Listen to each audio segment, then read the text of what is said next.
Hi, my name is Arden Riordan, and I'm back with part 2 of Nonviolent Communication for Evolutionary Astrologers.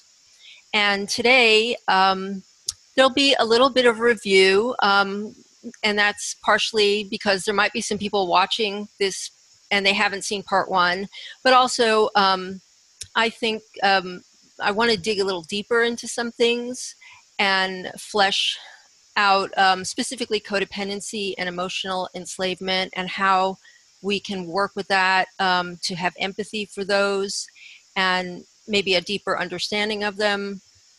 And then we'll talk a bit about anger and working with our own angry voice and working with other people who have anger or are experiencing anger, and how we can have empathy for them, and also working to have empathy for narcissists. Narcissists, that's not a nonviolent communication word, but so that's why I put the quotes around it.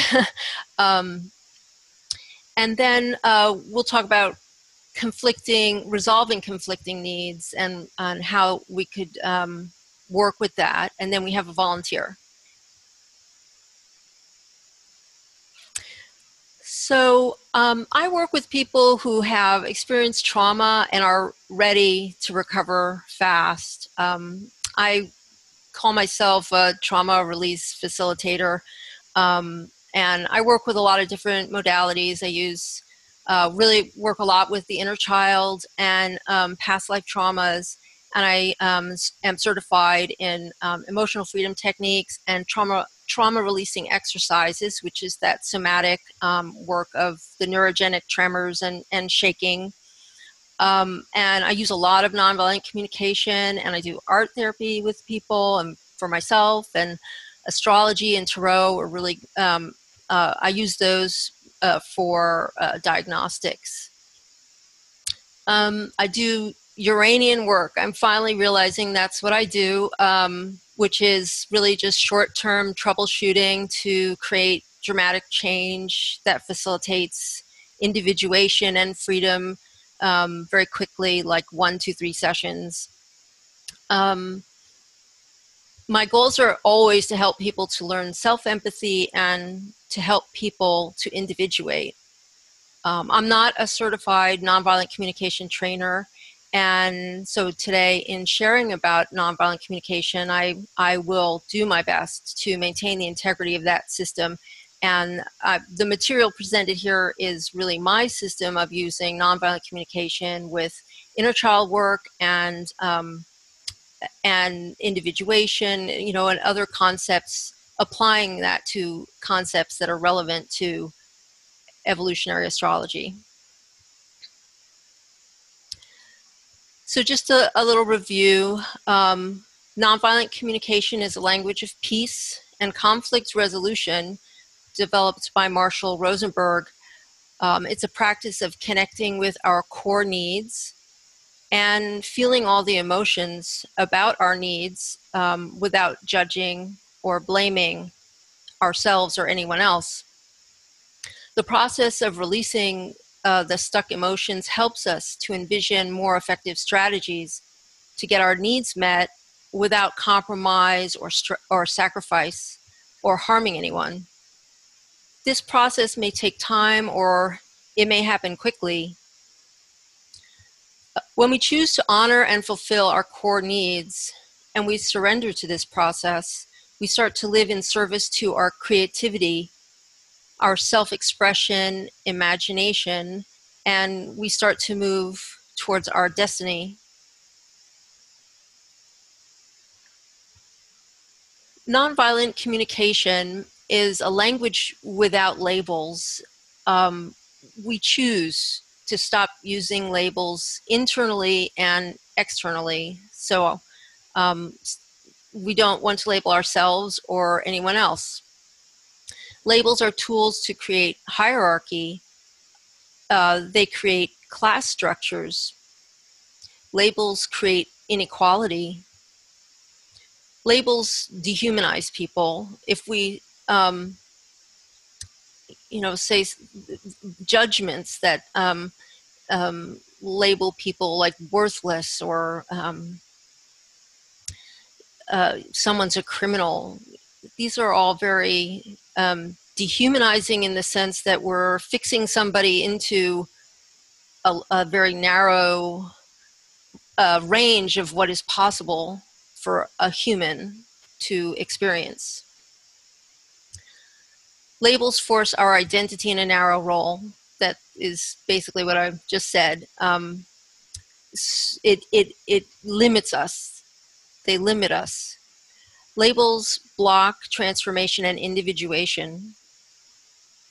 Labels can boost our ego and create a lot of pride, and in that way they become addictive, which is sort of the state that I think we're all in right now, wanting to label ourselves and being very proud about these labels.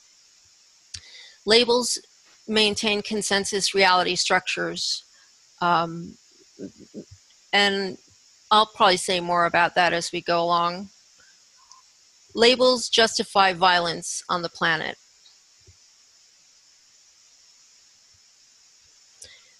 Labels always fix people into a role, or a thing, or like a limited event in our life. You know, if someone is labeled a murderer, we're labeling that person based on one event, or a couple of events, but it's not every single moment of the day that they are murdering somebody. And I know that may seem difficult for some people to even want to look at that, because there's a lot of anger about murder, and that's understandable. I'm not saying that there's not restorative justice is part of nonviolent communication.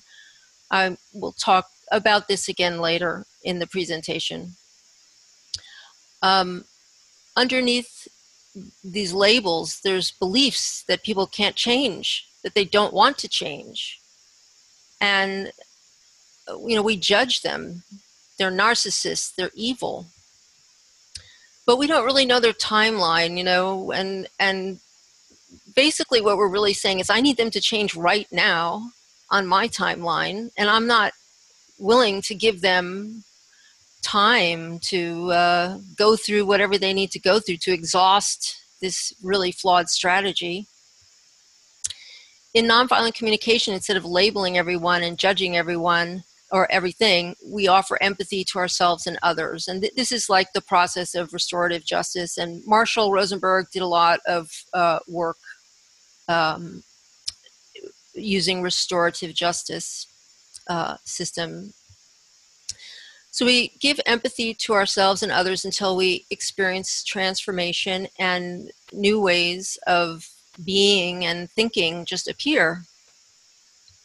Empathy is the process of focusing on needs and feeling the emotions about our needs. And as we release the language structures of domination and enslavement that use labels, we are transformed. This is the process of self-actualization and individuation. So in NVC, we kind of want to avoid using even positive labels. And it's not that they're bad, but again, it's back to limiting us. So on the left would be typical labels that we might feel proud of, and also negative labels. So I'm a wife, I'm an artist, I'm a boss, I'm a banker. These are labels that can create a lot of stagnation and make it difficult to transform if we're really identified with those labels. This is, I think, part of that Saturn Cancer, Capricorn Cancer axis, is to really label everybody and put people in a box and limit what's possible for them. And it's really about being attached to the strategy, ultimately. So then on the right, we've got more of a nonviolent communication type of identity, and this enables connection and celebration and the possibility of evolution. And so instead of saying I'm a wife, we might say I spend a lot of time nurturing my family by cooking and cleaning and caring for the house. And so other nonviolent communication labels might be I'm a human, I'm alive. Sometimes people ask me, so what do you do for a living? And I'll say, I just live. I hate being limited. I hate being limited by labels. Or I go into, I do this and I do that, and then they tune out because they want to hear a label. We're sort of trained to put people in boxes, and we're trained. You got like 3 minutes to identify yourself when you first meet someone. The bottom one is me. I choose to experience my humanity by creating visual images. So that's one of the things that I do in my life.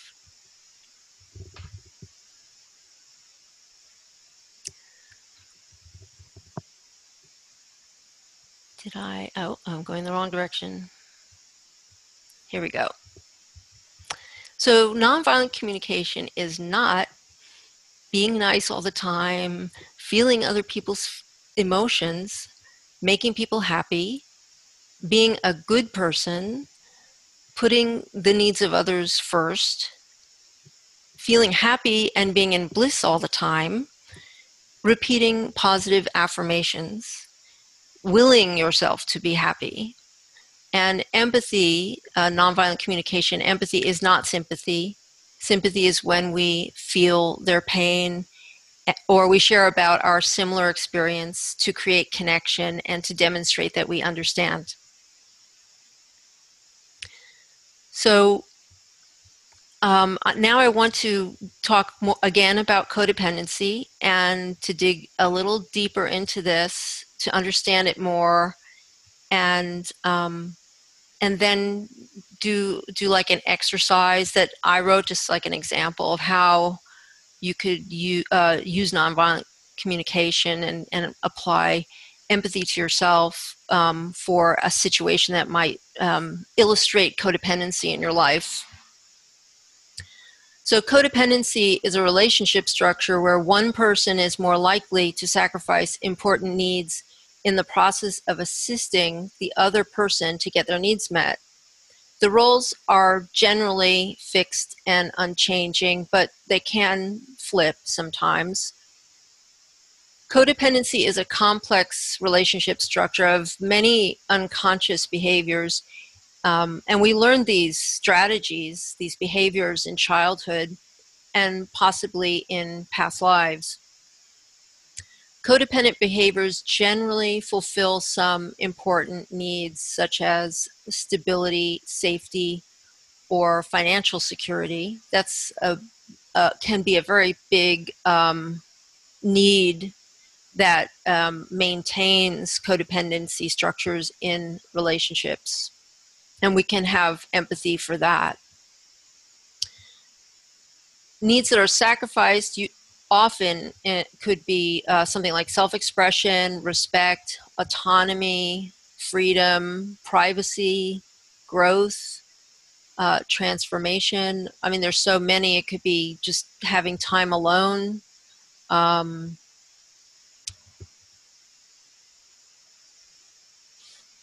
So I want to just say some things about the word sacrifice.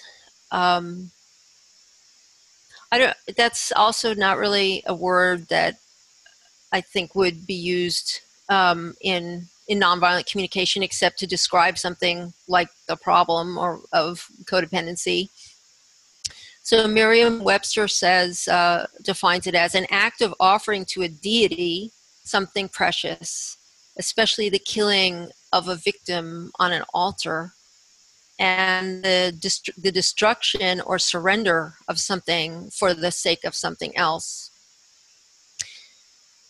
The sacrifice can, because of this message of sacrificing to a deity or surrendering to like a higher power type thing, then it kind of gives us a sense of pride and superiority and nobility and even righteousness about choosing to take actions that help others to get their needs met, but don't meet our needs at the same time, or don't meet other very important needs.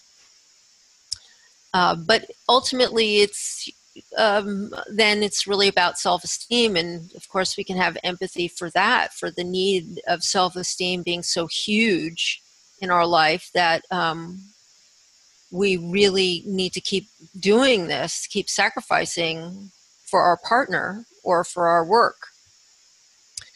And also then we can look at, oh, maybe we need to get a new strategy at that point. So sacrifice facilitates hierarchy in this way, by encouraging self-sacrifice in so many ways. And we're taught this in school, and our parents teach us to sacrifice for the family. Sacrifice helps us to create a population of workers and slaves who are willing to live in a manner that does not meet many of their personal needs. And ultimately, this is all about a belief of scarcity, that there is not enough for everyone to have happiness, success, abundance, and so on. And hierarchy is really built on this, built on beliefs that sacrifice and scarcity are just the way it is, and there's no other way, and that sacrifice is inevitable and normal and acceptable and unavoidable, necessary and noble.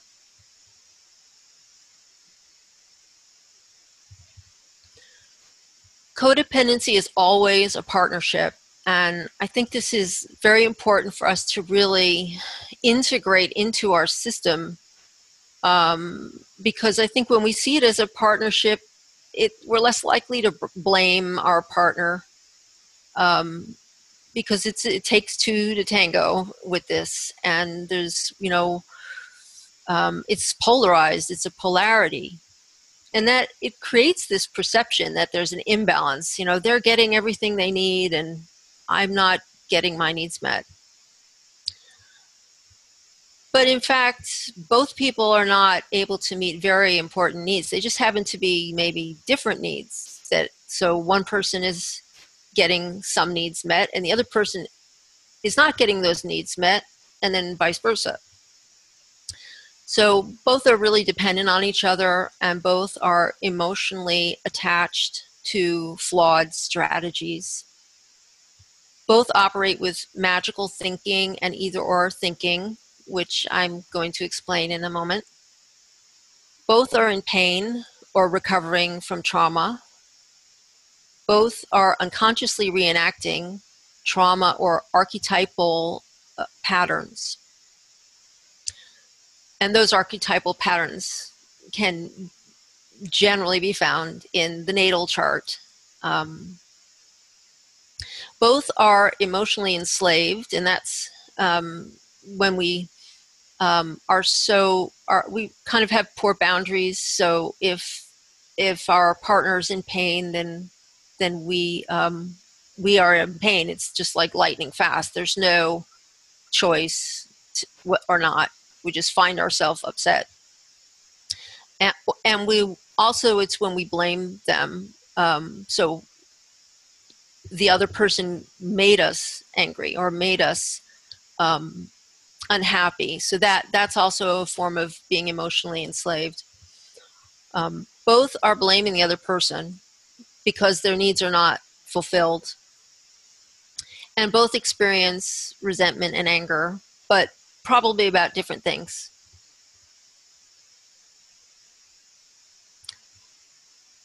So codependent either-or thinking. So we can only see this is when we can only see two ways of operating in the relationship. Either we're a selfless people pleaser and our focus is on others. And in that situation, we believe that getting our needs met really requires the other person, and we need their assistance and attention and interest and happiness, and we can't really envision strategies that free us from needing the other person's assistance. Their happiness means we're more likely to receive rewards, so we take care of their needs. And the rewards would be love, support, acceptance, approval, encouragement, touch, and so on. So we sacrifice needs and focus on keeping them happy so we can keep receiving these rewards. And that's like mirroring the childhood codependent situation where mommy and daddy are very self-focused on trying to get their needs met and getting out of avoiding their own pain. And so keeping them happy means, we're more likely to get attention. And so if we're not a people pleaser, then we're a selfish narcissist. Again, quotes indicating that these words are not really used in nonviolent communication. And I wanted to come up with a shorter phrase for narcissists, and I'm really calling it now just focus on self, just like an intense focus on self. And that's more of a nonviolent communication way of expressing that. So because many important needs have been unsatisfied for so long, we focus on meeting these needs without the consideration of other people. We're kind of in a desperate state, like we need these things now. And as a result, those needs are often more important than relationship needs. And so that's when we have conflicting needs. And I'll be talking about that today. Codependent magical thinking, this is another part of codependency and I'm explaining these things because we can apply self-empathy to all of these parts. I want to back it up here. So with either or thinking, those I'll be covering, but with the magical thinking, let me explain it, and then I'll just talk a little bit about how you might have empathy for that.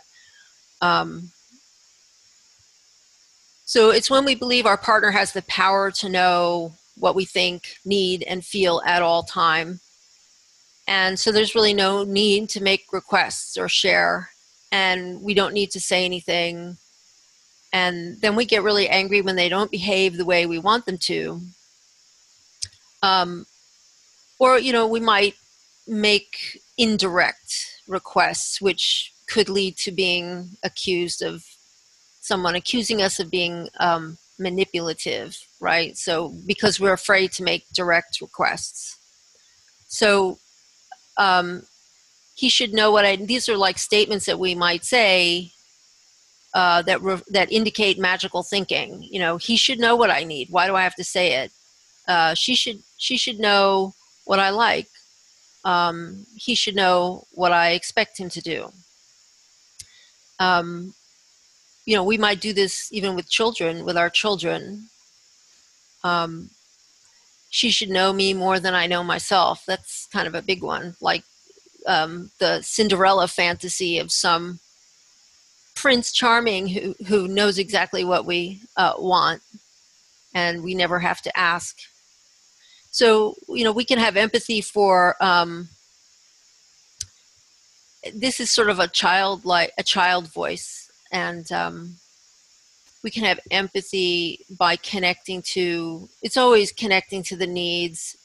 And this is kind of like a delusionary thinking, which is, I will go into this more, it's sort of like Neptune and Venus, I think, are going to play in with this.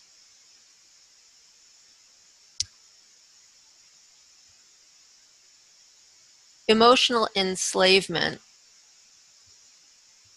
in a way, the magical thinking is kind of part of this emotional enslavement, because we have some, it's like, there's no boundary between us, so I don't have to say what I need.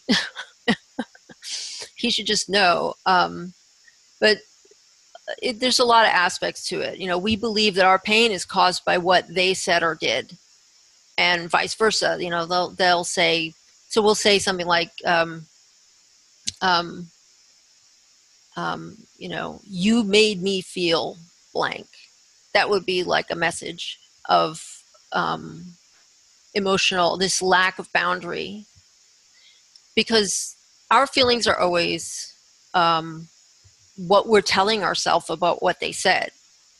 So if we believe that our pain is caused by what they said or did, this is really it's a false belief. Because two people who hear the same communication or have the same experience of the same event, they could have completely different interpretations and reactions. And our pain is always the result of the unmet needs and our inner voice of blame. They should have said this, they should have done that, or they should have known what I needed. Also, when we believe that we are the cause of other people's feelings, and then this contributes to the codependency, because now it's our duty and responsibility to keep the other person happy, because we believe we caused them pain. And then we feel guilty, and we're compelled to help them. And this is back to the child strategy. You know, helping them is a strategy to meet our needs, to maintain peace in the environment, and commitment. And it's sort of an unconscious strategy generally. Sometimes we might consciously choose it. But as a emotional enslavement, it's more like a deep unconscious program running by the inner child, where we're compelled to do these things. So this is really about having no boundaries, poor boundaries between us and them, and not knowing what's ours and what's theirs. And we're just enmeshed. And at that point, we're completely disconnected from ourself and our core needs. So I want to, before I go through this, is there any question about anything I've said so far? So I'm going to take a little time with each archetype and talk about how codependency can play out in each of the archetypes. And I believe all of the archetypes can play either role. All of the archetypes have the potential to be focused on other, which would be the self-sacrificing partner, or focused on self, which would be the quote-unquote narcissistic partner, or focused entirely on self. So Aries has that competitive drive, and when they're stuck in that either-or thinking, the child mind can't see anything except, you know, be a people pleaser or be a narcissist. So it can't really envision new strategies to meet everyone's needs. And then, of course, it gets angry, and it has fears about being controlled, because it's got that, there's also that emotional enmeshment. And this causes a lot of resistance just to even having partnership, or even wanting to work on the relationship might be from this, where there's just no vision of a third option or ability to imagine that there could be a third option. So needing to break free can really cause impulsive action without consideration of the needs of others, and that's a a wonderful definition, not NVC definition of narcissism. Anger about unmet needs and desire, such strong desires for freedom and autonomy and power, control, initiation, respect, individuality. And this causes that intense focus on self. So this can be like a very uncompromising situation, because the conflicting needs would be between freedom, autonomy, power, control of themselves, personal power, personal control, and terror and anger about being controlled in the past. And now partner is saying, can we sit down and talk about working it out so everybody's happy and getting our needs met? And they just can't even go there. And so second house, Taurus, Venus, and emotional slavery leads to self-sacrifice more easily, because of lack of boundaries and not being able to say, well, wait a minute, I have my needs here. But then they might flip and say, no way, I'm not going to do that. So they definitely have both, I think. And jealousy and needs for security, control, power, self-esteem, self-worth, approval, acceptance lead to that focus on self. And possibly using relationships as a strategy and acting without consideration of the boundaries and needs of others as a result of these needs that drive that focus on self. And the jealousy is like attachment to material things, and it's really about comparing self to others, and I want what they want, what they have. But ultimately, it's this either or thinking, so it's either I'm going to sacrifice or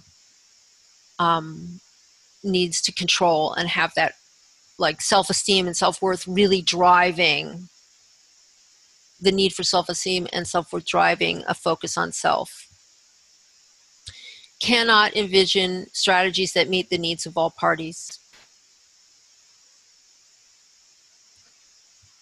Third house, Gemini, Mercury, lot of needs for freedom and fun, change, power, control, self-esteem, self-expression, self-awareness, and understanding, causing an intense focus on self.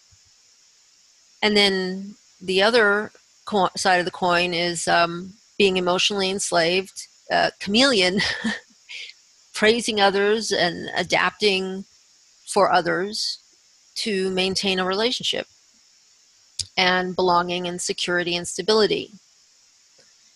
And needing to avoid pain may lead to the fantasy energy of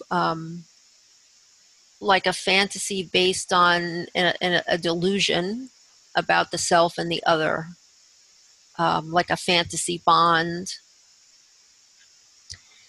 Emotional detachment, and that sort of facilitates narcissistic behavior, if you will, maybe more just because they're unaware, like the mind hasn't really thought it through, maybe like an unintentional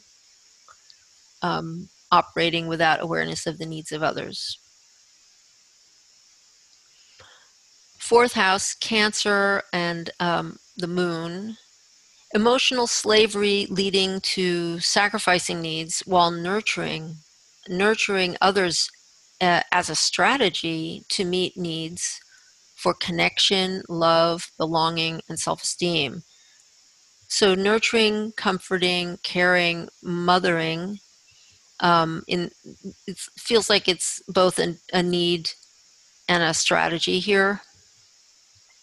So the strategy would be possibly needs for control and predictability and consistency, stability, and security, which may conflict with the need to respect the boundaries and needs of others.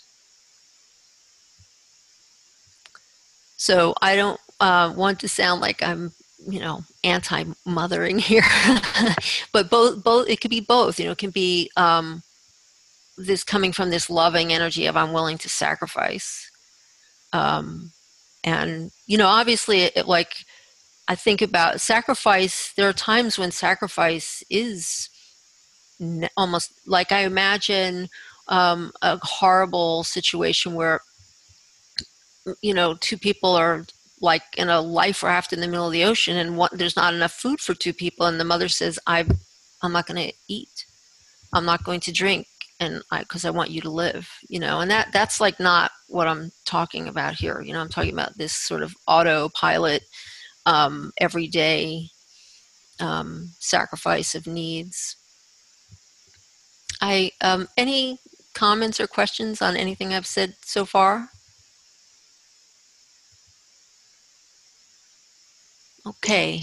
Yes? Maybe this question can be put to you later, but I'm thinking, what about the other person? We're applying NVC to ourselves, but we can't really do it for the other person. What if one person is doing it and the other person is not doing it? Yeah, that's actually kind of a big conversation. So I think that I put in a little one slide to address some of that. I think it would make more sense if we talk about that after we talk about anger and narcissism a little bit more. Certainly. Thank you very much. Yeah. Arden, I had a question on that previous slide. That's the first, except not the fourth house, but 1, 2, and 3 is on that is the very subjective side, subjective quadrant. So I'm wondering if people have placements in those signs and or houses, maybe they are coming from a position where,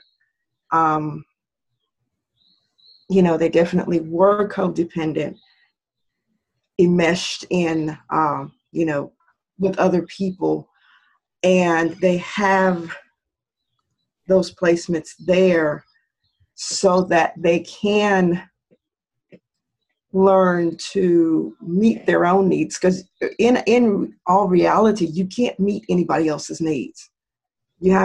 Everybody has to meet their own needs. So that's just kind of, a thought that I had. I think that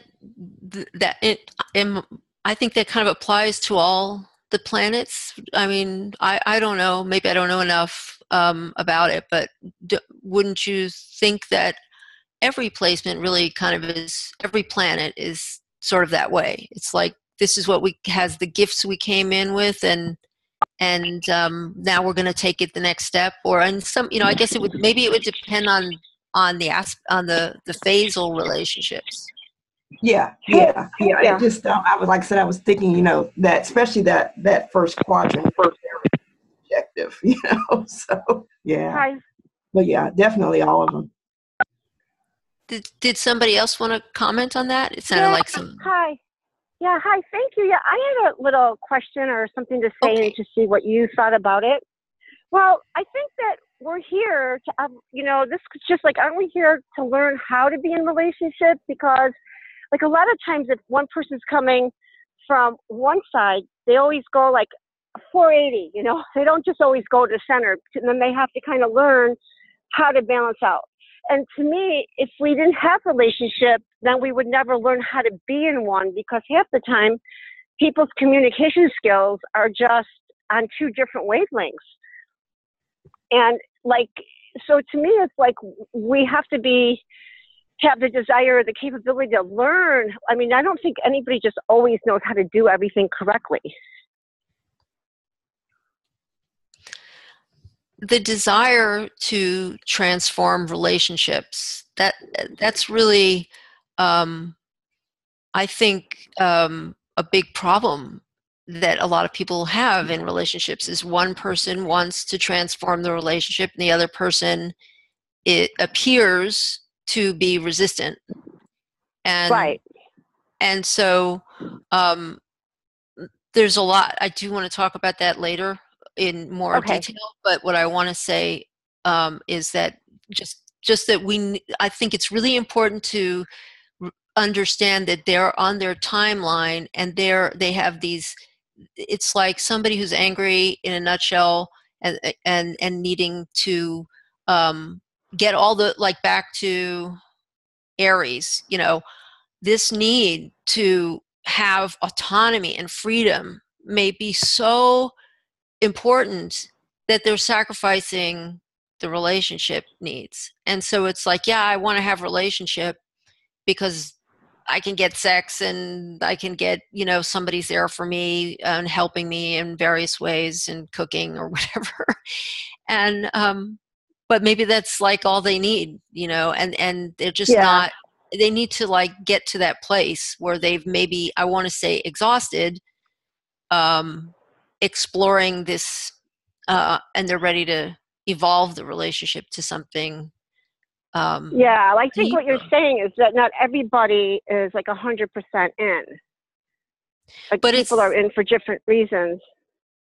I think what I'm really trying to say is I think we need to look at their timeline and like really respect their timeline and appreciate where it's like what, you know, Jeffrey Wolf Green is saying, you know, there's like this coming out of that consensus state, and, you know, we have to kind of observe them to see where they are. We can't just even look at the chart and say, oh yeah, you're individuating. It's how they're manifesting it. So you have to like observe your partner to see, like, okay, they have the conflicting needs. They really don't ever want to feel controlled. They were controlled in the past. It was so intense. That need for control now is so strong that here I'm asking them to have you know, can we work together to come up with a plan for the weekend? And they feel controlled, you know? Yeah. So I think I understand what you're saying, because it just depends on people's like evolution, because one person might have the skill set and the other person is just not in their, they have a choice, but they probably won't do it because this lifetime they need to do something else or something. I think it's, I actually think that we need to look deeper at like their inner child, or, you know, like Pluto or something, you know, where it's like this really deep old need that they're probably so disconnected from, and they may not even have language for it. Right. I agree. Okay. Thank you.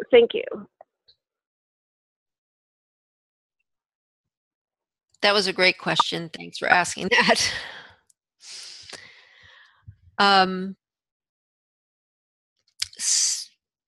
I just want to have to add that I think we've been so trained to be disconnected from our needs. So that's another part of this, that our training is so external. It's so people pleaser. You know, we go to school and we are performing for grades.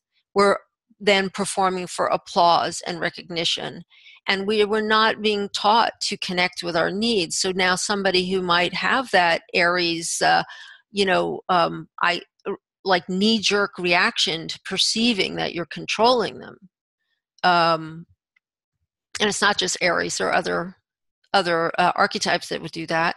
You know, it's like that inner child or the chooser that just spontaneously reacts.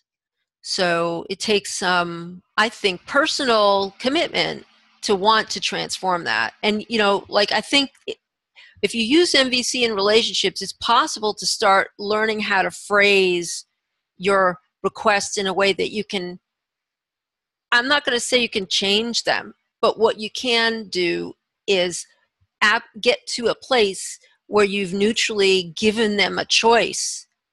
And because you're being neutral, they actually have a choice. Does that make sense? I'm going to keep going. Yes, it does. Yes. Okay, yes, good. it does. Thank you. Great. So 5th house, Leo, Sun, emotionally enslaved people pleaser who needs self-esteem and to escape pain. And so creating strategies to obtain reassurance, approval, attention, praise, and in the process sacrificing some other important needs. Avoiding, and I'm thinking, of some of these celebrity suicides that we've had lately, when I was writing this. Avoiding being with the painful emotions, and along with intense desires for control and power and personal power, like empowerment and individuality, recognition, to boost their self-esteem, and needing to be unique and have that unique self-expression, and needing happiness, just really needing that happiness and pleasure and love. And this causes an intense focus on self and a drive. And that may conflict with the need to respect the boundaries and needs of others. Or just the need for equality, even.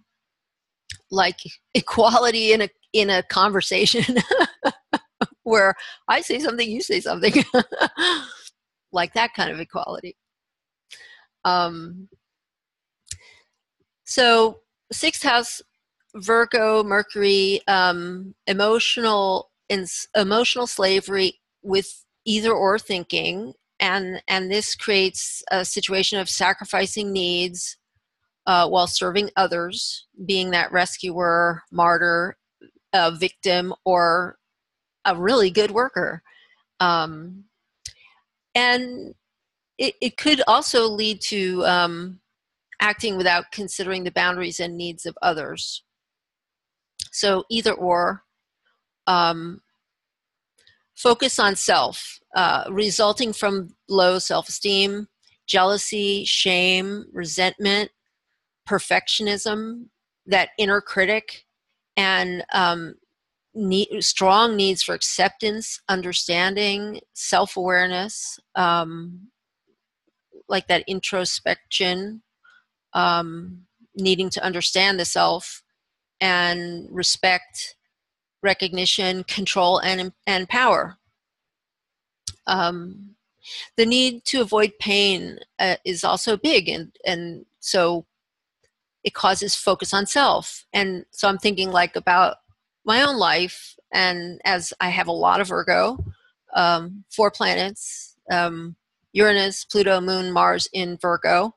And so like my whole life has been this intense focus on self to heal my pain.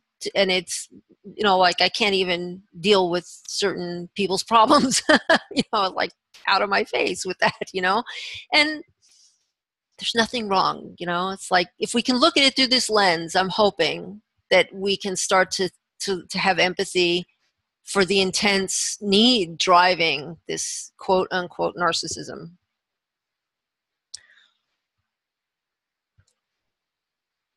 Seventh house, Libra, Venus. Emotional slavery leading to self-sacrificing, people pleaser, chameleon behavior.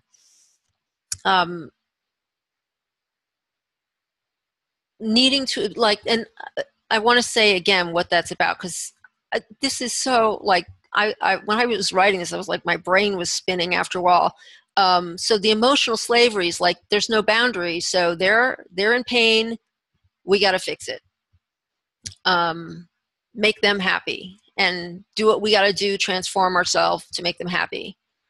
So the need to avoid pain is pretty big, I think, here, and it leads to, you know, sort of like delusions. We can just imagine that he really loves us or whatever. I mean, there's probably a lot of different ways that plays out. Not hearing what we're saying because they hear what they want to hear. Creating this like fantasy bond. Needs for intimacy, support, commitment, connection, acceptance, belonging, you know, causes this focus on self. I got to get these, really I got to get these needs met. And then using the relationship as a strategy, which can conflict with the need to respect the boundaries and needs of others. 8th house, Pluto, Scorpio, anger and fear about emotional slavery. So on some level, understanding this, and being angry about it, being aware that this emotional slavery is going on in some way, and being very angry, and not that is recognizing that, feeling like that's how I'm being controlled, like anger maybe at the self. My own emotions are, you know, I'm angry that I'm getting upset here. Like wanting to have autonomy of emotions, like emotional freedom in the situation, and not having it, like feeling controlled by other people through emotions. Unmet needs and feeling controlled, plus insecurity, lust, jealousy, shame, drive, additional needs for secrecy and privacy, and intense focus on the self. Needs for autonomy, recognition, self-esteem, respect, control, power may conflict with the need to respect boundaries and needs of others. Either or thinking and attached to being right, as a way to, the attachment to being right as a way to create stability and safety, and also boosting self-esteem. And as a result, they cannot envision strategies that meet everyone's needs because they're right about the strategy that they know.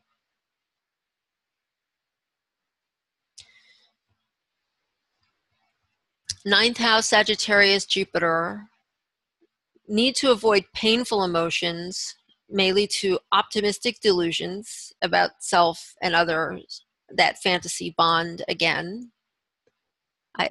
I think of like Don Quixote and like, you know, I can't remember, it was like a servant girl or a whore or something, and he thought she was a princess or something like that, and he fell in love with her and he had to rescue her. People pleaser, willing to change for others to maintain connection and validation and attention, and so we can connect to how beautiful those needs are. Needs for fun, joy, exploration, freedom, individuality, autonomy, and change can lead to intense focus on self. And then with either or thinking, where they can only see the two options of sacrifice or selfishness, plus a really dogmatic attachment to beliefs and being right, may act in ways that either violate other people's boundaries or just act without considering the needs of others. 10th house, Capricorn, Saturn. Self-sacrifice, the big one here is self-sacrifice for financial security, work, and family.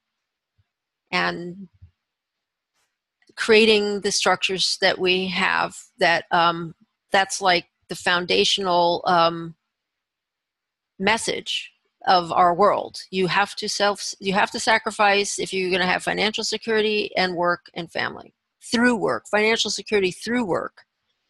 And self-sacrifice for family. And underneath that is low self-esteem, insecurity, and fear. And this all causes intense focus on self and drives needs of control, power, consistency, safety, security, predictability, accomplishment, leadership, and success. Attached to beliefs and being right, plus either or thinking, can't see anything except the two ways of being, sacrifice or people pleaser, or selfishness. And they may act, as a result, they may act without considering the needs and boundaries of others and cannot envision strategies to meet all needs. And this is our U.S. government here, and possibly a lot of other governments fall into that category, you know, acting in these two, the choices we have are either we win or they win, or if we have a compromise, then nobody wins, really, because we're all upset that we didn't really, that all these other needs were not being met.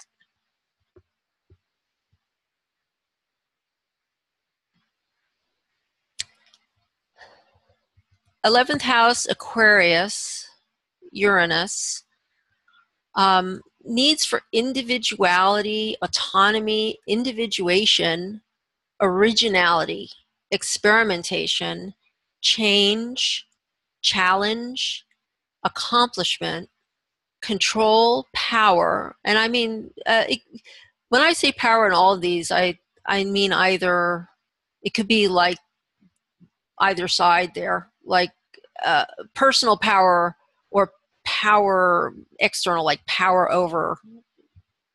And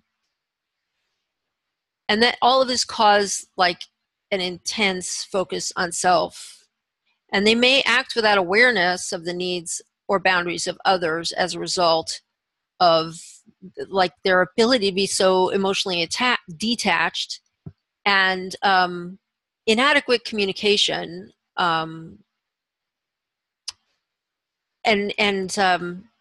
maybe not making, checking in to see how the other is doing.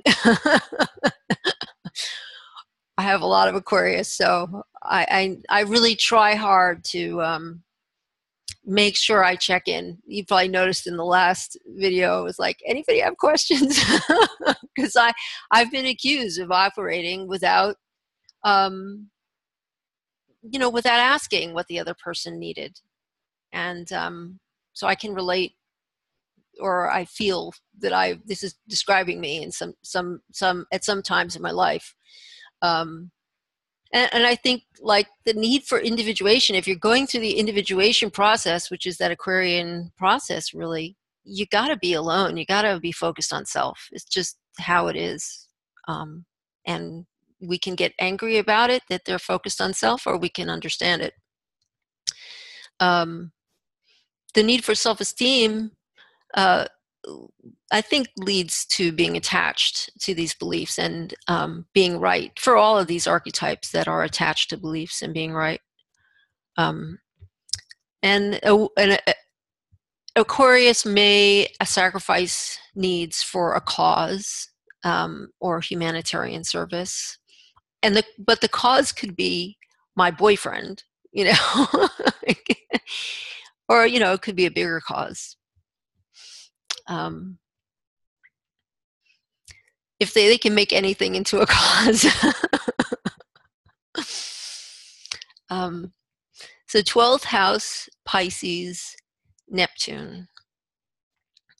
A desire to merge, a really deep desire to merge, can just amplify that emotional slavery and codependency into intense sacrifice, escapism, and martyrdom. That need to like have no boundaries and we're all one and stuff, can really send them into like severe codependency and extreme codependency.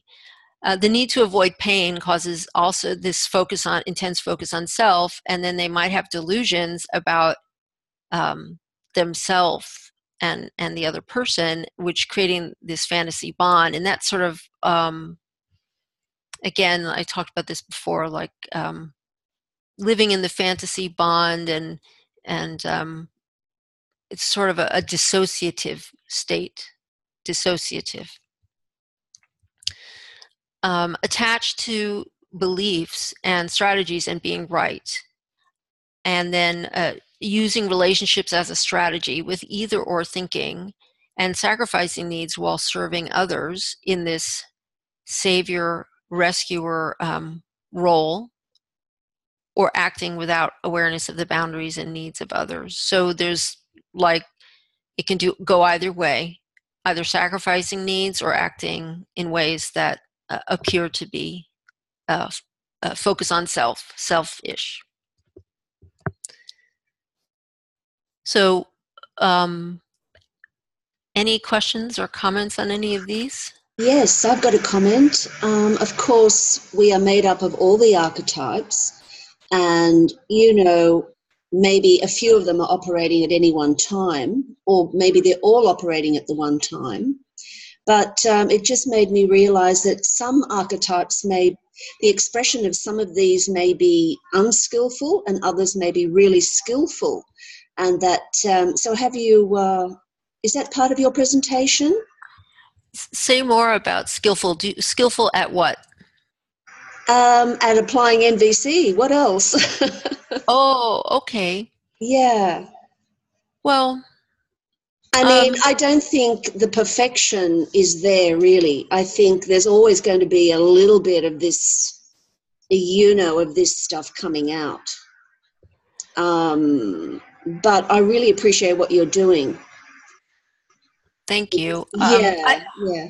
I don't like saying that there's no archetype that can't learn this, because I think if there's a need and a will, there's a way. And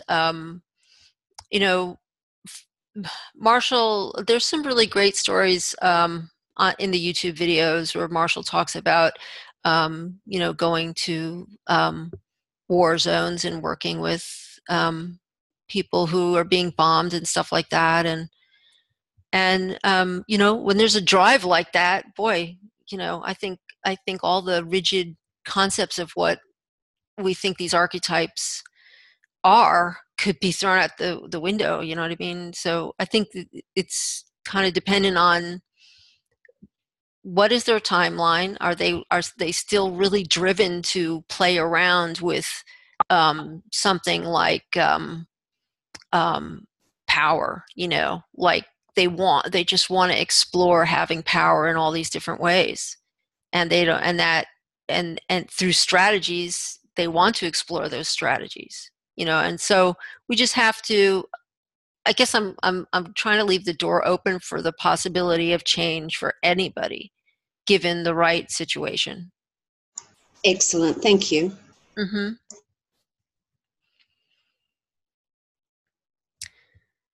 So the basic empathy formula, we always want to make clear observations, and clear observations about what happened. He walked in the room. That's a clear observation. And what did I say and do? And that's sort of our strategy. I said this and I did that is a strategy. Actions and what we say and what we do, and even sometimes what we think, are strategies. Always strategies. And sometimes when we don't say something, that's also a strategy. So I can think of a strategy in a relationship like, I really don't want to ask for what I need, and I shouldn't have to ask for what I need. And maybe underneath that is like shame. We're ashamed of what we need, and so not asking is then a strategy to keep us safe and avoid possible experience of feeling shame. So back to what we're doing when we're giving empathy. So making clear observations, and then understanding what we needed during that event, and what did my strategy work to meet this need that I had, and what needs weren't satisfied, and what needs were satisfied. So all of this can be different. Like we could have needed one thing that drove us to do that strategy. It wasn't satisfied, and then other needs were fulfilled that maybe had nothing to do with what we intended in the first place. So we kind of want to dissect it a little bit. How do I feel about it right now, as opposed to in the past at the time when it happened? We're not. We can use connecting with how we feel in the past and work on that. But if we feel fine about it now, there's really no need. This nonviolent communication is like, how do you feel about it now, about what happened in the past? And then what do I need now, right now, as a result of this event that happened in the past? Or if this is an event that has been recurring, what do I need now? So then we release the emotions and mourn the unfulfilled needs, dreams, and flawed strategies. We can mourn the flawed strategies and mourn that our dreams were not fulfilled. And we do this until the energy has been released. And I literally mean like the energy in the body gets released. And you can actually feel that. There's like a peace and a relaxation in the body. And at that point, you just like spontaneously, new strategies start coming in. And we get a sense of like hope even. And those strategies generally are more egalitarian, like they facilitate the satisfaction of everyone's needs. Like we can see, and we're more generous. Like it's where before it's like, I need my husband to spend Friday night with me every week, and that's it. And then we go through this process, and now it's like, whatever, how about Saturday night instead? You know what I mean? It's like we become more flexible, and we're less attached to a specific strategy.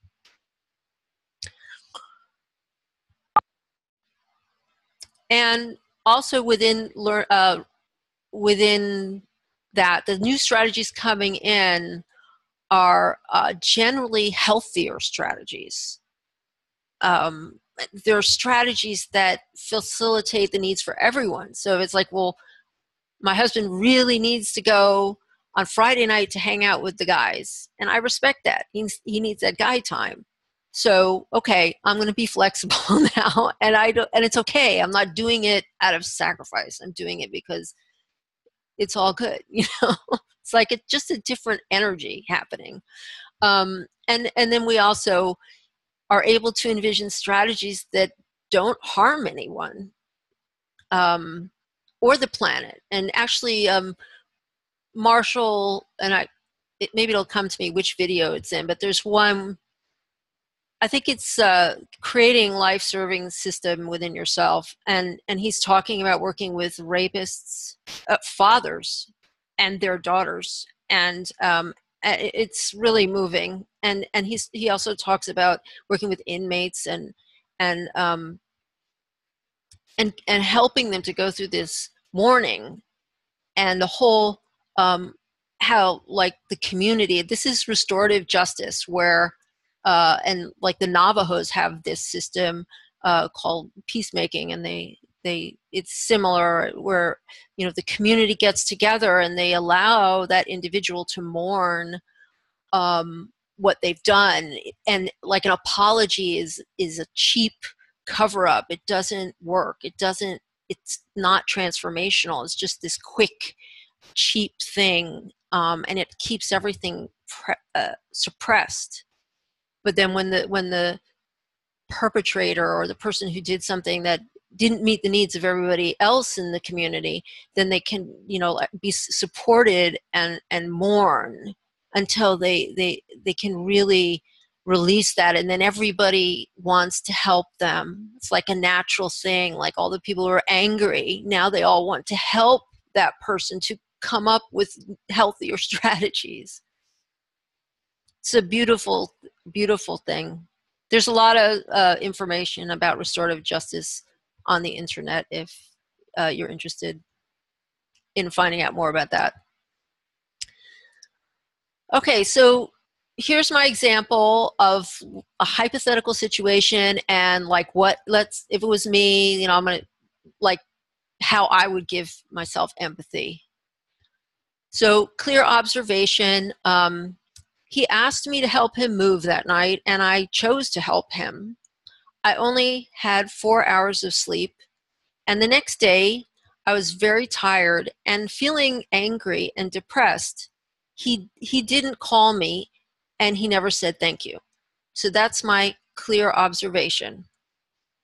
So my strategy was to help him, even though it conflicted with my other needs.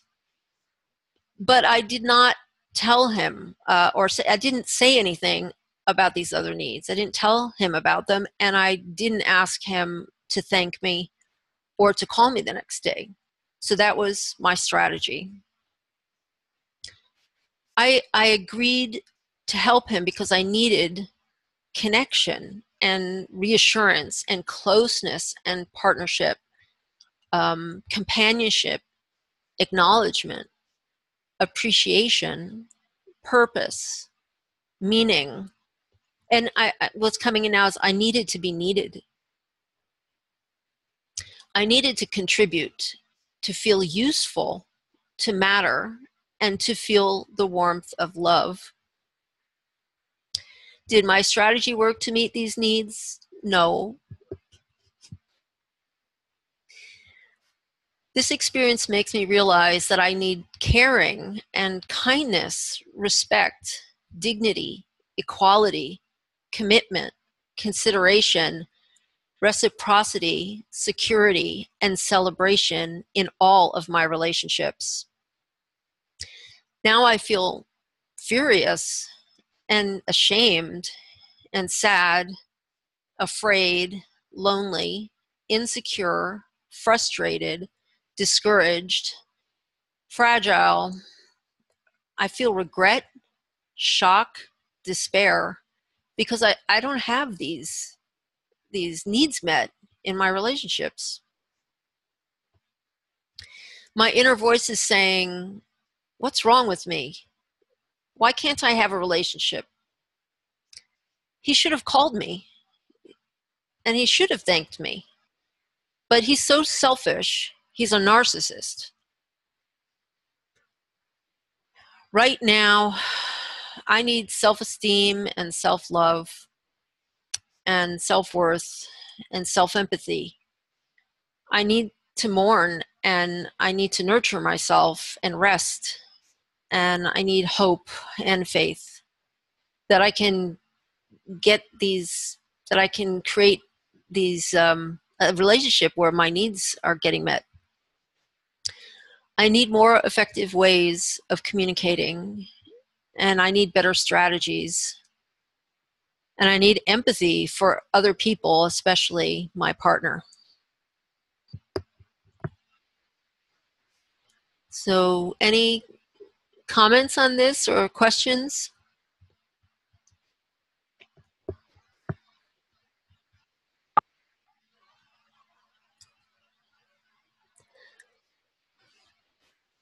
So forgiveness in nonviolent communication, it's really, Lauren, did you have something you want to share? No, okay. Okay, forgiveness is really like a space of where we have effortless empathy for ourselves and others. And it's like an ease of connecting to needs that drive all strategies the good ones and the bad ones, and without judging those needs or strategies. And this is achieved after feeling all the feelings and mourning the unmet needs and flawed strategies. This mourning is like, Marshall calls it sweet pain, and it's feeling the feelings, the painful emotions, and staying connected to the needs. So it's like we're just keep redirecting our mind. I really needed this. I really needed this, and staying with that emotion, and we don't allow ourselves to go off down the road of they should have, or it's all his fault, or they didn't, or they neglected me, or whatever. And sweet pain is liberating. It's absolutely liberating when we go through the whole process. And that's in that restorative justice system that I was talking about. It's like going through that process, and the community supporting the person to go through that process.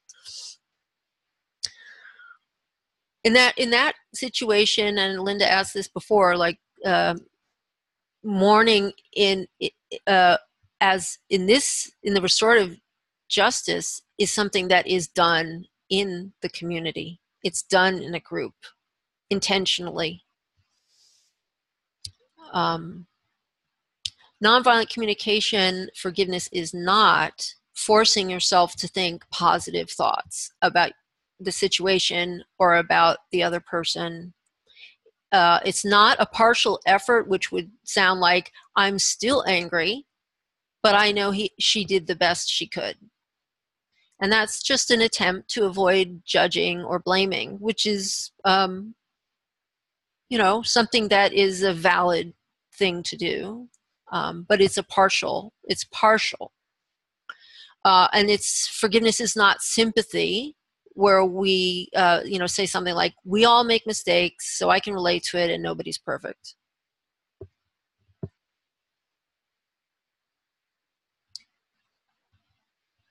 So after we've done this mourning process, and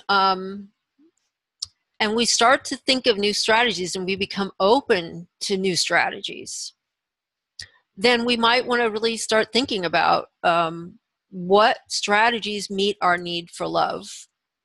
And it's interesting because it's like, could be so simple, like I really need him to kiss me as soon as he comes home from work.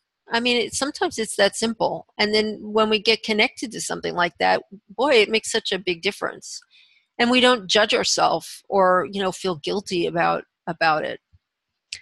And then we just try to we want to tune into what exactly, like a clear observation of the action that we want our partner to do in order to meet our need for love.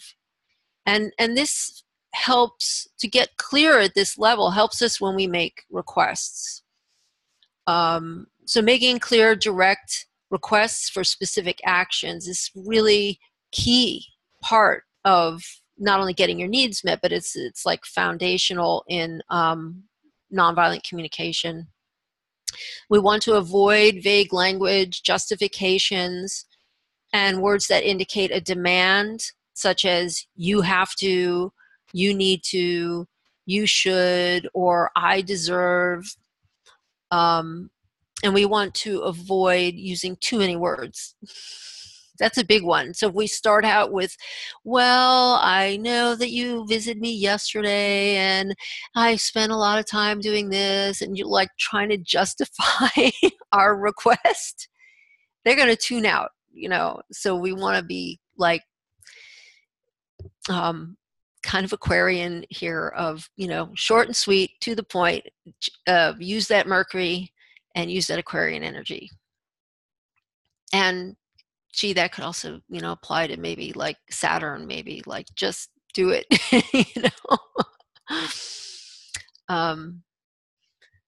So we want to consider the following before we make a request, right? Are we angry or afraid? And we don't want to go and make a request from that place.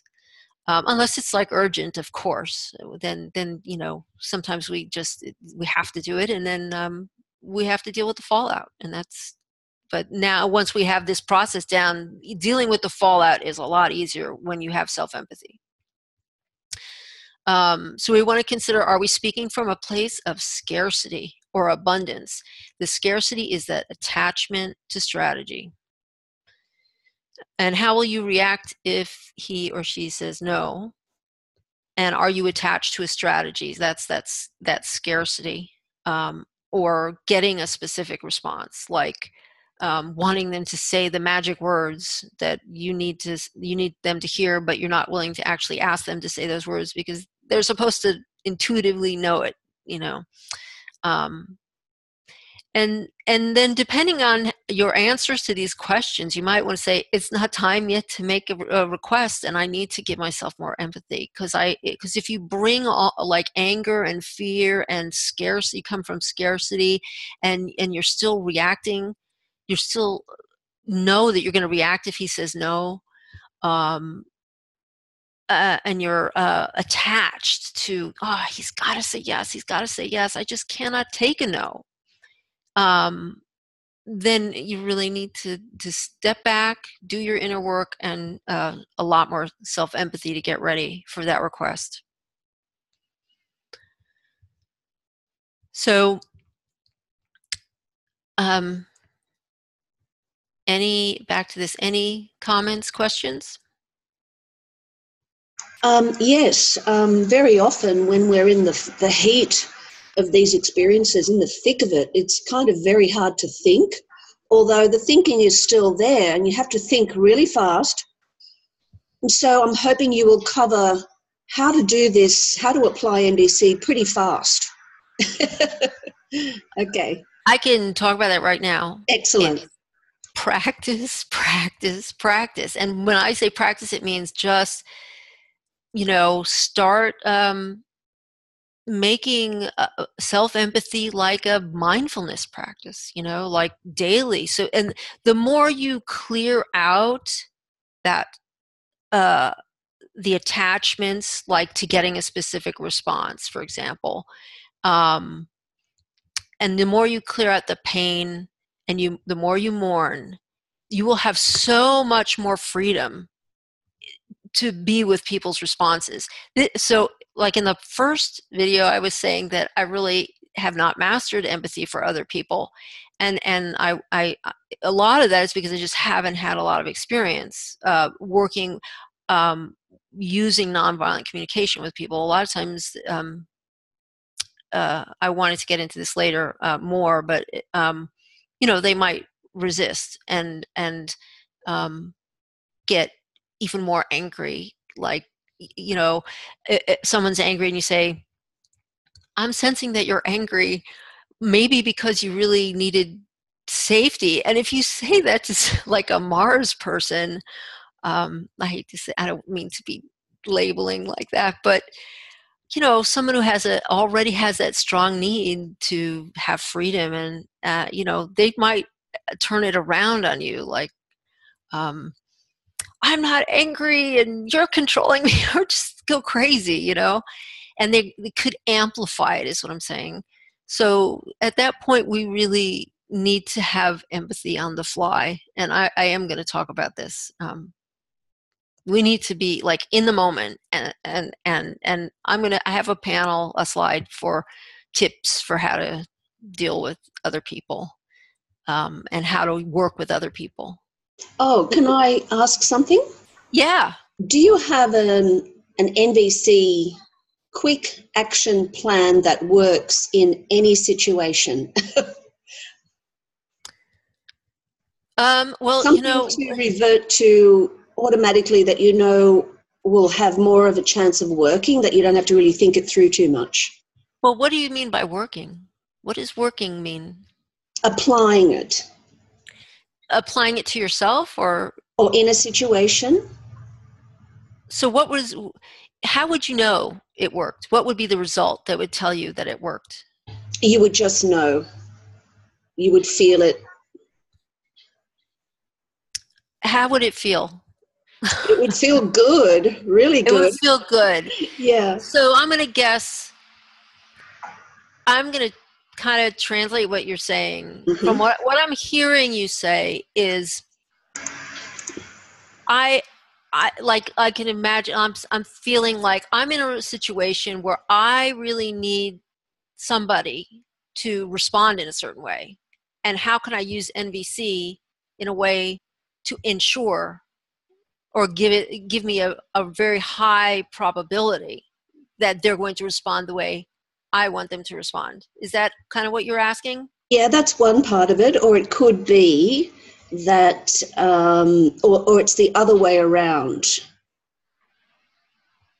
I don't have the tools at the moment to put this into words. Let's keep going then, and we're going to revisit this because it's very important, and I don't want to not talk about this. Okay. Okay, the inner voice.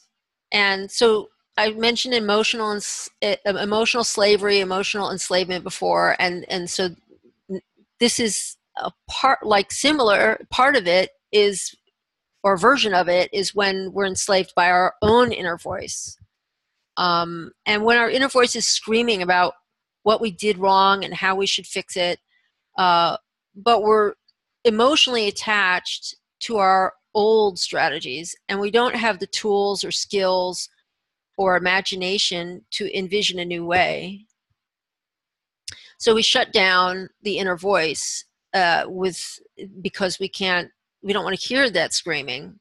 And we do that through many, many different ways: work, sex, exercise, entertainment, alcohol, smoking, fantasy, pornography, all kinds of ways that we need to shut up the inner voice.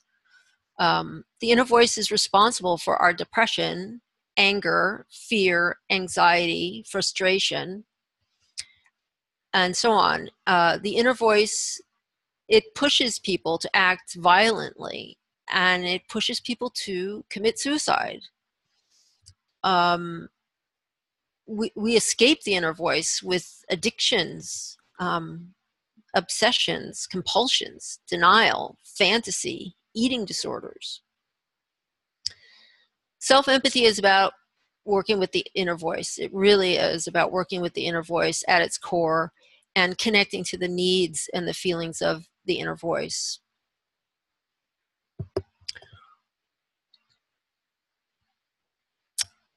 And part of why I am driven to do this talk and talk about all of this is that, suicide right now is up like 30%.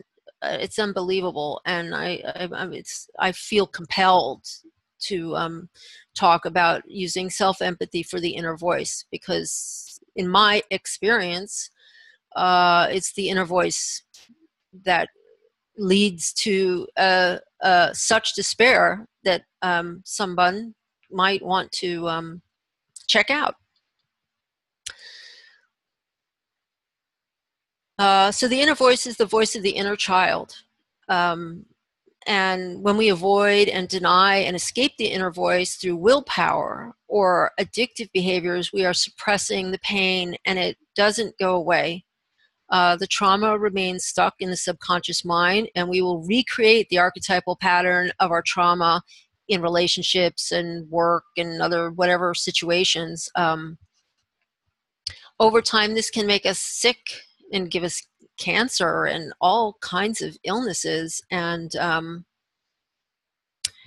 so the basic empathy for the inner voice, again, I had this in the first in part one, we ask the inner voice, are you feeling, and fill in what the feeling is, because you needed blank when blank happened in the past. You maybe can skip the part because you might really know what the feeling is. You might be feeling it, but sometimes it's confusing. The inner voice can be weak if we have continually from early life been shutting up the inner voice through smoking or drinking or partying or just like being busy all the time. When we go to connect with the inner voice, it may not respond. We may not be able to hear like an actual sentence, an actual need. That's why, or maybe even a feeling, like we may know that we're angry.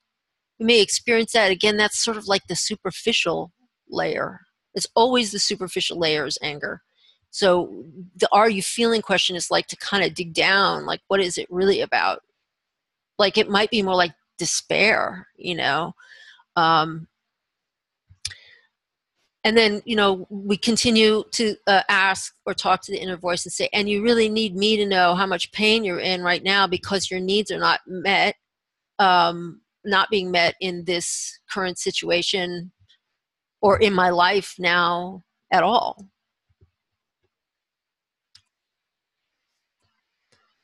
So possible messages from planets, there's probably redundancies, I think, like some of these messages could be for more than one planet, I think.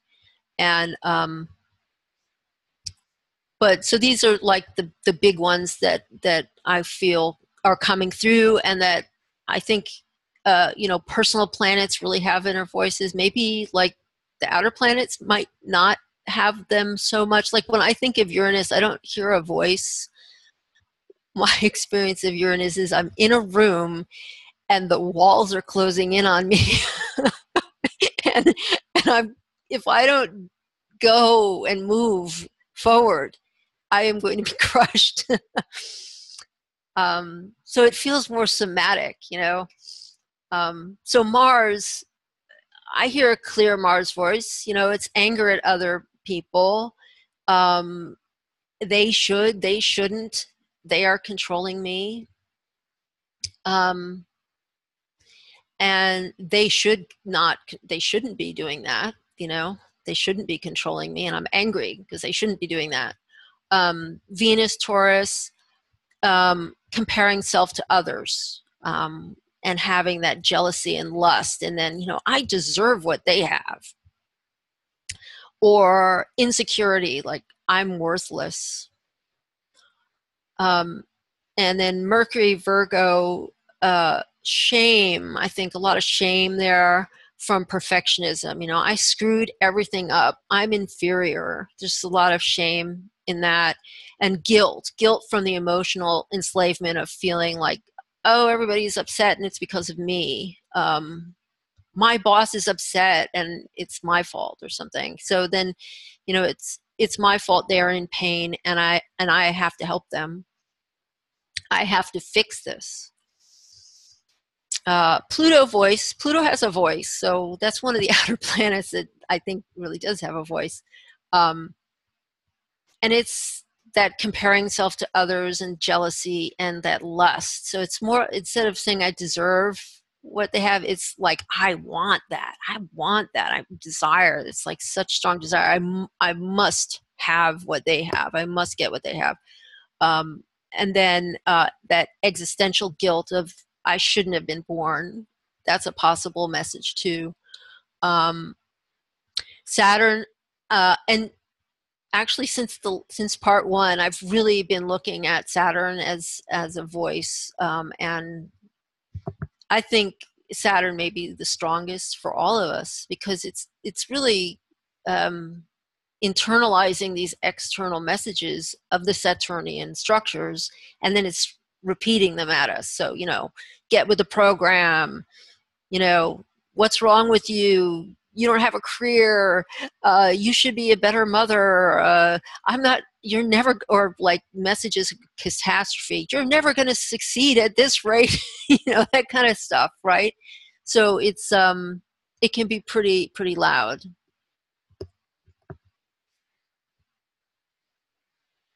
I also I wonder personally, since I have so much Mercury in my chart, and I can't not hear this voice, you know, and I can imagine though that there are people who don't hear it so clearly. And again, you know, like maybe like a Scorpio person where it's just so deep down in the subconscious, and they just need to, like, even give maybe a lot of time and attention to to trying to get the communication from that level, because it's so deep. Anger. So, okay, anger. Anger is really, coming when we're anger is coming from that inner voice always, and it's the inner voice's attempt to get something met, to get needs met. So it's a strategy. It's that inner child trying to communicate. It's a tragically flawed strategy to alert us and the people around us that our needs are not being met.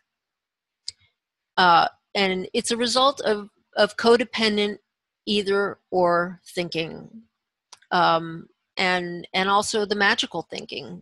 They should know, they should have done it differently, they should have helped me, they should have,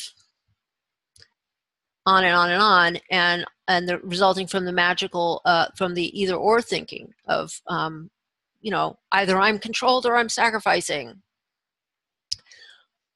Either I'm in control or I'm sacrificing. And anger is always a request. It's always a request to enlist help from ourself and others. Our own conscious mind. It's a screaming inner child saying, please help me. That part that initiates the strategy of anger is the chooser. So this is that deep unconscious part that initiates action in a habitual way, which I like to call the inner child. The inner child is emotionally attached to strategies and is too young to know any better, and it needs a lot of self-empathy to help guide it to learn new strategies. So it's kind of hooked on the anger as like the go-to strategy to get needs met. The chooser may be angry at consensus because we are individuating and it needs autonomy now. This is something that I'm looking at. Like, I feel, and someone may say I'm totally off base here, but like Pluto in Leo feels like the impulse. Okay, let's all be individuals. Hey, we're actually individuals. Let's connect with our individuality. And then Pluto in Virgo was like, and conjunct Uranus, it was like this mandate came down on us, like, now, individuate now, get started on this. So when I look at the anger in the world right now, I have to say there's like a little message coming in for me, like, this is a sign that we're all individuating. Like, it's natural, because once you start, the individuation process is leaving the consensus where we're all happy and content to conform. And then when we start to realize that, wait a minute, this isn't working for me, the first thing we feel is anger. And it's just a natural response to coming out of a situation where you were sacrificing your needs in order to conform.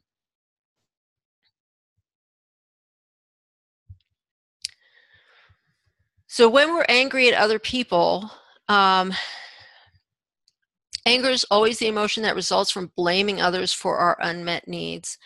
Our inner voice is saying, it's their fault. My needs have not been met.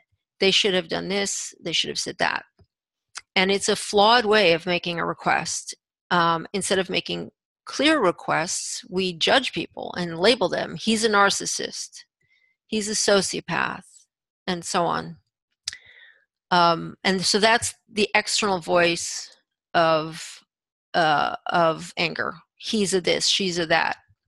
The internal voice would be more like, they should have done this. That's what the internal voice is saying. It's their fault. My needs haven't been met.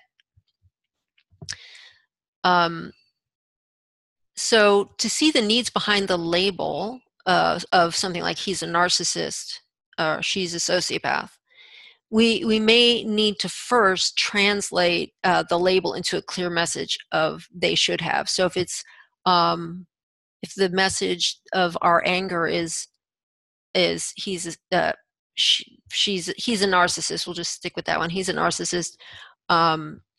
Then what the inner child may really be saying, or that inner voice is really saying, is, he should have been paying attention to my need for whatever, community, connection, safety, belonging, and he should have been paying attention to my needs. And so then what we can do is the translation of anger into a request. This is how it might sound. I'm in so much pain because my need for connection has not been met by your actions. This is how an alternate way of expressing anger, really. I'm in so much pain because my need for connection has not been met by your actions, and I need you to understand that. Please consider my needs for inclusion, and can we work together to create a strategy that will meet everyone's needs without sacrificing? So that'd be like, instead of coming at someone with anger, we might want to use a sentence or a statement like this. I need you to understand that. That's kind of that may not even be nonviolent enough. We could translate that to, I need understanding. But I think or make a request. I would really like it if you could try to understand, if you could take some time to understand that how important this need is for me. Any questions, comments? We're getting into this now.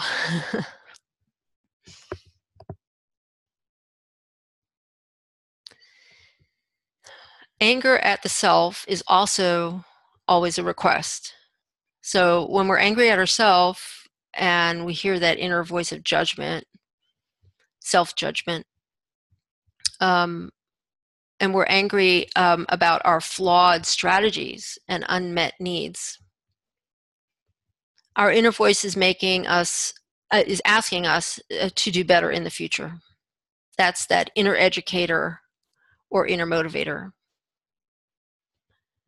The inner motivator may be attempting to avoid shame in the future because it is still in pain about experiencing shame in the past. So it needs safety, is what it's needing. So the anger, like, I want to give an example here, but let me finish. So anger at the self is always our inner child asking us to pay more attention to important needs for protection and safety and caution and love and belonging and self-expression. So I want to, let's see, a good inner voice, maybe easy one. I'm not good enough. I'm not good enough. I'll never succeed. That's maybe what the inner voice is saying. Then it's angry. Angry. I'm worthless. It's judging the self. So we want to translate that into a request. So I would say, okay, inner voice, I can feel your pain and how angry you are because our needs are not getting met, and you would like me to start to include you in how I'm going about things and in life now, so that I can make sure that your needs are being met going forward. Does that make sense? Is that clear? Yes. I'm thinking a lot of this comes very naturally anyway. I think if that happens naturally for you, that's wonderful. I think so. I think a lot of this happens very naturally. Yeah. But it's great to see it like this as well. It's fantastic. I do. I think this is not easy for a lot of people. So if you feel it's easy for you, you're a step ahead, really. No, I didn't say it was easy. Oh, okay. I'm saying that this process is activated to a very high degree within myself because I'm doing this all the time. And I think it is kind of like a sense of conscience, or a sense that one wants to do their best. We're engaged. Do you know what I mean? We're engaged in this. And I'm not saying it's easy all the time. I love this because I want to learn about those difficult times and how to deal with the difficult ones. Yeah. Thank you. Yeah, and maybe like for you, some parts are easier than others, or and whereas for somebody else, other parts might be easier. Yes, well, I have a moon in Cancer, so I do have empathy and sympathy and understanding a lot of the time. And I have a Libran ascendant, so I do have the ability to put myself into other people's shoes and to see where they're coming from and what they need. But there's more to this story than just that. Yeah. There's much more. Yes. Yes. Yeah, thank you. I hope I was clear with this. I feel like this particular slide, I think I kind of maybe wasn't as clear as I could have been. But so here are the tips for using nonviolent communication with angry people. And we can really, really dig into this now. How much time do we have? I want to make sure we have time for Rochelle. 22 minutes. Okay.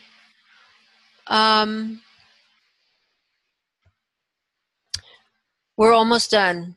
So I'll go a little faster so we can make sure that we have time for Rochelle. So tips for using nonviolent communication with angry people. Use self-empathy before you initiate the conversation, and work through your feelings about the situation before you engage. Master self-empathy so that you can use it fast, on the fly, when somebody reacts in a way that triggers you. Take time out. There's nothing wrong with that. You can, take time out, even if it's days or weeks or months or years, until you're ready, that you can approach the situation without getting, and that you can, if you do get triggered, you have the capability to go into your self-empathy. There's nothing wrong or shameful about taking time out in the middle of a conversation. And it doesn't mean you've failed. It doesn't mean, it does mean that you need courage and strength to maintain your boundaries, because a lot of times when the other person may have an attachment to the argument and not want to let you take that time out. So, no, I really can't do this now. And we really need to learn how to make absolutely clear, crystal clear observations. And we always want to replace "you made me feel" with "I feel sad, angry, because my need for blank was not met when this happened," using a clear observation. Because "you made me feel" is an accusation, and it's going to make someone defensive. Oof. I went really slow. So now there's quite a bit here. I have, what should we do? Maybe I should put this aside and we'll do the... Yes, you do have a meeting scheduled for July sometime. Would you like to continue? Yeah? Well, I think Rochelle wanted to volunteer. Should we do that or continue with this? Okay. Yes. Okay. I'm going to flip through to Rochelle's chart then. Oh, there it is. Okay. So Rochelle, you here? Yes, Can unmute yourself? I'm here. Great. So do you want to take a little bit of time and share about what the issue or situation that you have been targeting to use nonviolent communication with, and possibly how you've been using it, and what accomplishments or changes you've had as a result of using nonviolent communication? I think the biggest, or the most helpful thing, I feel like I'm in the mourning stage at the moment. So being aware, or mourning the loss, actually, of my needs not being met. And so that's been very helpful to even take that time and that space to be able to mourn my needs that aren't being met. And the biggest need would be for that of safety. For me to have a safe place to be able to even express my needs. I think that's the biggest issue for me that keeps going around and around, is me not actually being able to, or having the strategy to be able to, effectively communicate what my needs are, and shutting down. And I feel that that's that cancer in the third house. I just, if it's not the right environment for me, I'm not going to go there. I won't open up and express myself, and I'll just shut down. But there is so much anger there now that's just coming out because it's obviously not being expressed. And then I've got Mars. So it just feels that that's the play that's just going on and on and on, is that I'm just retreating into my shell and my safety. But there's just that Mars, that anger and that blame. And that's just going, well, that's what's just been playing out. Yeah.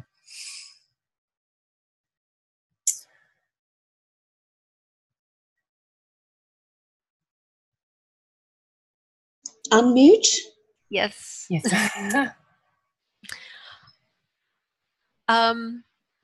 Thank you for sharing those. It sounds very intense and personal. And I guess I don't want to speak for you or share about anything that's going on.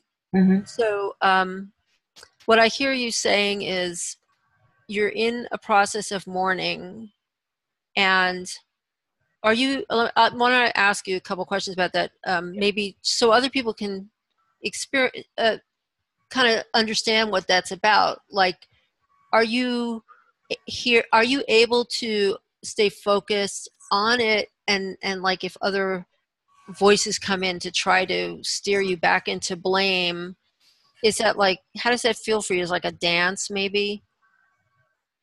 Do you know what I'm asking? What, in the moment when it's being triggered?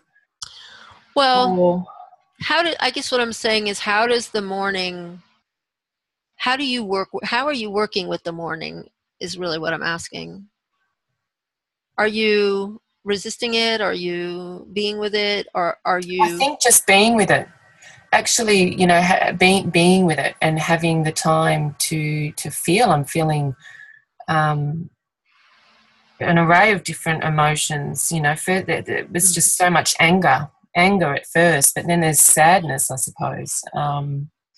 Yeah, that's the mourning. Yeah. So feeling sad and sadness for what's not being met. And having empathy, it's having empathy, learning to have empathy for the self, and that's through this process.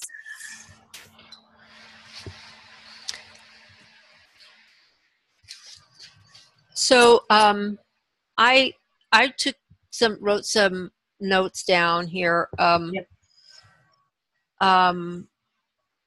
You said that the needs were safety, connection, that I heard. These are the needs I heard you saying, that you need safety, connection, respect, belonging in relationships. Yes. And and that maybe you haven't known how to ask make requests in healthy ways to get those needs met. Yes. And that you've been possibly blaming him, your partner, because he should have some shoulds. Yes. Yeah. We call it the should sled. You just get on that thing and it just takes over. And it's yeah.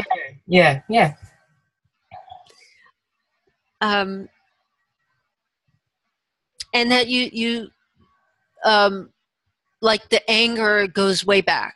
That's also what I heard you saying. Like and I'm talking about in our conversations before today, that this is like old anger that's being re-triggered. Yes. Like a repeating theme. Yes. Yes. Would you be willing to, can you put like an archetype on that theme? You know, like betrayal or abandonment or something like that. I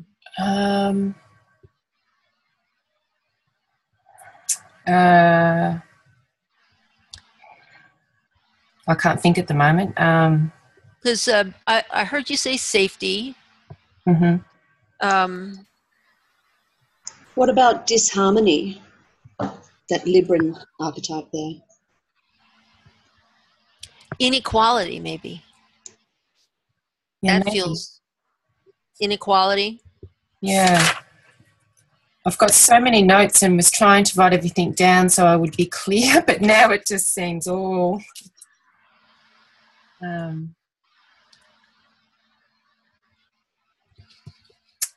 can't think at the moment. So how about a request? Do you have a request from me at this time, like understanding, or, how do I deal with this, or something like that?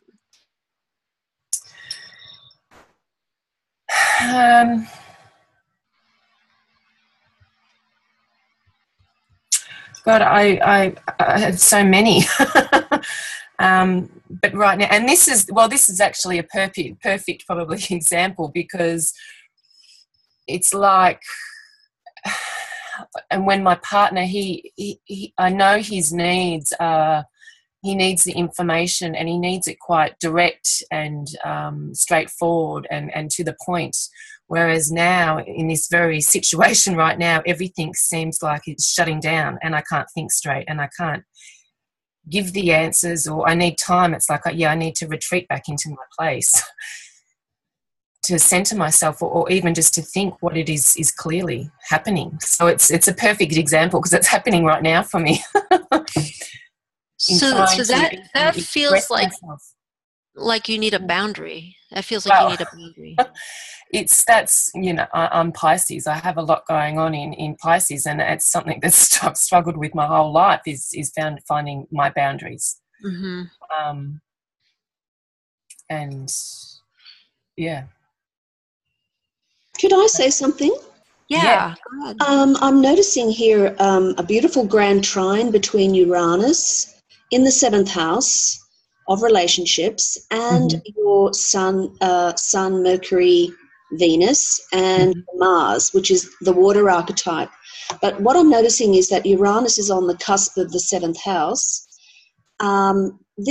Uranus also relates to repeating messages. So I'm feeling that you're getting the waves and waves and waves of this experience happening, repeating over and over again. And it is a natural process with Uranus to let it happen, and it will give you a way eventually on how to deal with it in the future.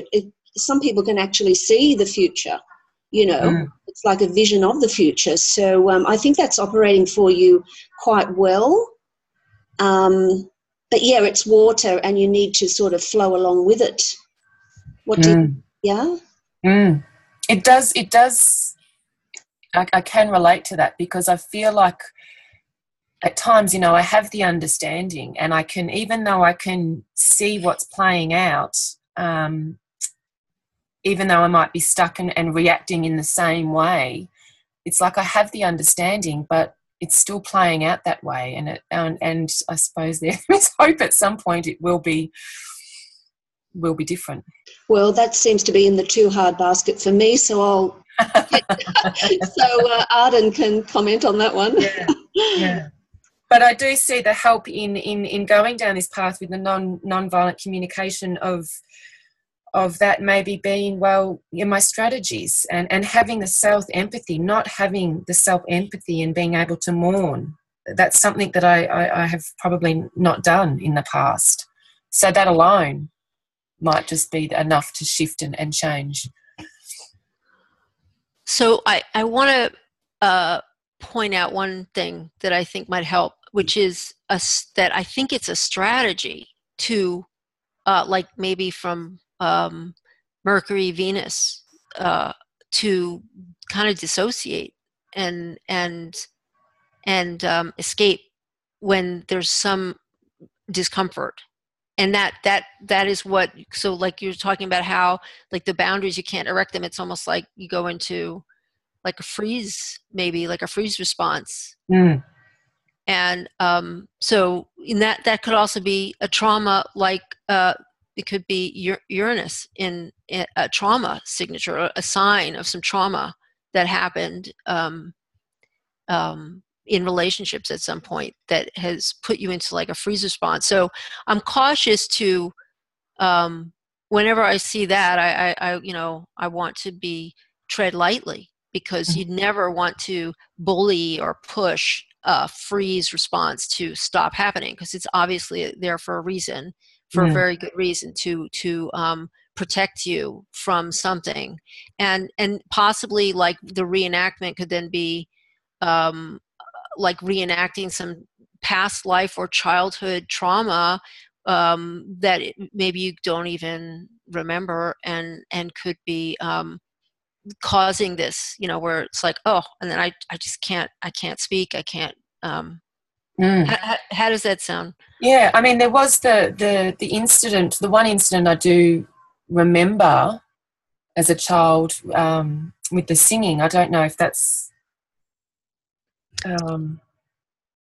would that be what you're talking about now, or that actually feels more like a reenactment. Yes. Okay. Like one of the because you were older, you weren't that young. I mean, this feels. I think that, but that's just my intuitive hit. So I don't know. Maybe it's.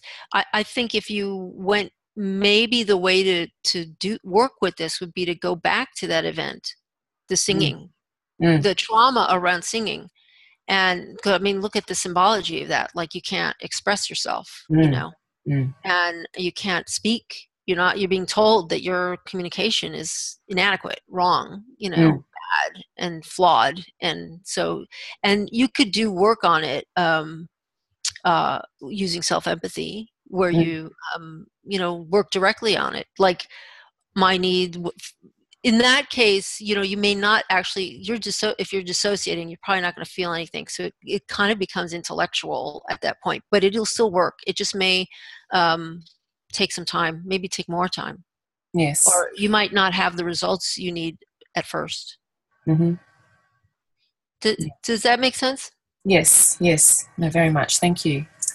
So just to be clear to everybody, so we're talking about a trauma. I can't remember how old were you at the time? I think I would have been around 7. Mm-hmm. And then, do you want to share a little bit about what that was? Yeah, well, it was a compulsory. The whole class was going down to the music room to participate in choir. It was compulsory, I think, when we got into grade 1 or grade 2. And I was nervous. I was so scared and so nervous, and I didn't want to do it. And I remember walking down there and doing, all set up and singing. And the music teacher then pointed myself out and another child and made us sing by ourselves, and then told us that we were basically that we couldn't sing, we were tone deaf, and kicked us out of the compulsory choir. So it had a, very big impact on me. Yeah. I think if I were to work on that memory and that event, I would interact with myself as a child, maybe in some kind of meditative state, where I'm talking to the child. But you could do it just with your memory, like I really felt ashamed. I really felt, and all these feelings, and just tune into those because I really needed blank in the past. So 2 different ways to work on it. Yep. Yeah. How are we doing on time, Linda? Oh, we've got about 3 minutes. Okay. So anything else you want to say, Rochelle, before we end? At this point, no. I'm sure I'll have lots of questions later on, but okay. Yeah. Great. Thank you. Thank you for letting me speak here today. Mm-hmm. And thank you, Rochelle, for working with me and being the volunteer. Oh, you're welcome. Thank you. And so that if anybody else has a question, otherwise we're going to complete, right? Any questions or comments? I did notice, Rochelle, that the ruler of that Mars and the ruler of the Pisces planets are conjunct. So the Moon and Neptune are conjunct in the 8th house. Mm-hmm. They are ruled by Jupiter, and Jupiter's in the 2nd house, and they also oppose that Jupiter. So Jupiter in Gemini, Jupiter is, feeling alienated, and the 2nd house has impacted your self-esteem, and the Gemini archetype is, it could be, that school environment. So I'm thinking, I can kind of see that here in the chart. Mm. But, and I think, it certainly has been a big impact on my self-esteem. I feel like I've worked on that over the years a lot, but it was very big on my self-esteem. So it was just safer to say nothing. And Arden, exactly correct. The frozen emotions, absolutely, with the Moon conjunct the Neptune in the 8th house. Yeah. Okay, we're going to be winding down. Any final comments or questions? I just wanted to say really quickly to Rochelle,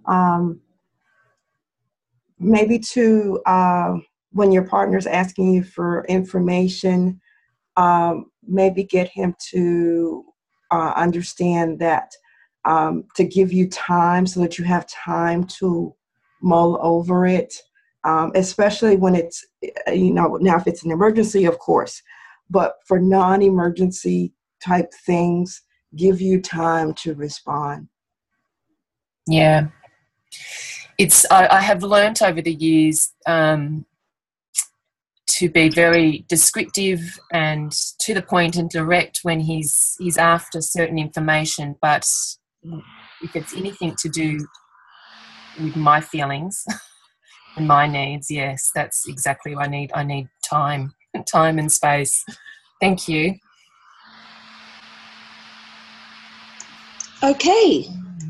Arden, if you could please click on stop share at the top of the screen. Great, that brings us, okay, great. Okay, last chance. Okay, Arden, thank you so much from all of us. You do have a scheduled meeting in July. Would you like to carry on then? That sounds good, but let's chat about it. I'll get back to you tonight. Okay. All right. Well, thank you so much, everyone. All right. Thanks. Bye-bye. Would you all please thank Arden Riordan? Thank you. Thanks, Arden. This was great.